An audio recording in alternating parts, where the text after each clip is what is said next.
क्या भारत में फिर से लगेगा लॉकडाउन? क्या भारत में फिर से लगेगा लॉकडाउन? क्या फिर से घरों में कैद हो जाएंगे लोग? अचानक क्यों बढ़ रहे रोजमर्रा की वस्तुओं के दाम? पीएम मोदी के राज्यसभा वाले बयान के मायने क्या? मैं देशवासियों से भी कहूंगा कि हमें हर चुनौती के लिए तैयार रहना ही होगा। सोशल मीडिया पर चल रही अफवाहों में कितना दम? ऐसे न जाने कितने सवाल है जो इस समय देश की आम जनता के मन में चल रहे हैं। आशंकाओं और अफवाहों के बीच पैनिक परचेजिंग आग में घी डालने का काम कर रही है। मिडिल ईस्ट में छिड़ी जंग का असर पूरी दुनिया पर पड़ रहा है। अमेरिका, इजराइल और ईरान युद्ध के चलते कई देशों पर आर्थिक संकट खड़ा हो गया है। लिहाजा भारत में भी तेल और गैस की किल्लत ने न सिर्फ आम जनता को परेशान कर दिया है, बल्कि सरकार की चिंता भी बढ़ा दी है। हाल ही में राज्यसभा में आए प्रधानमंत्री नरेंद्र मोदी के बयान ने इन अफवाहों को और ज्यादा मजबूत कर दिया है, जिसमें उन्होंने कोरोना महामारी का जिक्र किया था। पीएम मोदी के भाषण के बाद इंटरनेट पर lockdown due to war, India lockdown news और लॉकडाउन 2026 जैसे कीवर्ड्स ने सर्च इंजन में आग लगा दी। इस दहशत की शुरुआत हुई 24 मार्च की तारीख से।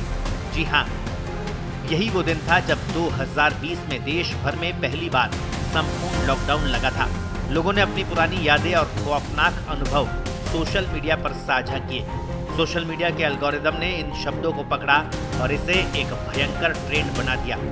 दरअसल अफवाहों को ट्रेंड में लाने की सबसे बड़ी वजह हॉर्मुज स्ट्रेट है। दुनिया के कच्चे तेल का एक बहुत बड़ा हिस्सा इसी हॉर्मुज स्ट्रेट से होकर गुजरता है। ऐसे में ऑयल क्राइसिस इंडिया और तेल सप्लाई रुकने जैसी अफवाहों ने लोगों के मन में डर पैदा कर दिया कि ईंधन खत्म हो जाएगा और देश को मजबूरी में लॉकडाउन लगाना पड़ेगा। अफवाहों का असर ये हुआ कि लोग पैनिक में आ गए और जरूरी सामानों की खरीदारी करने लगे, तो बाजार में जरूरी वस्तुओं के दामों में भी अचानक बढ़ोतरी हो गई। आपको बता दें, लॉकडाउन की अफवाहों में बिल्कुल भी दम नहीं है। भारत में फिलहाल किसी भी तरह का लॉकडाउन नहीं लगने वाला है।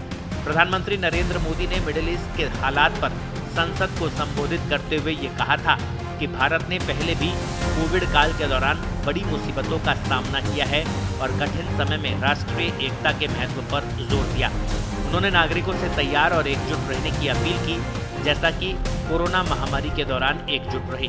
पीएम मोदी ने देशवासियों को भरोसा दिलाया कि किसी भी वैश्विक संकट का सीधा असर हमारे आम नागरिकों और किसानों पर नहीं पड़ने दिया जाएगा।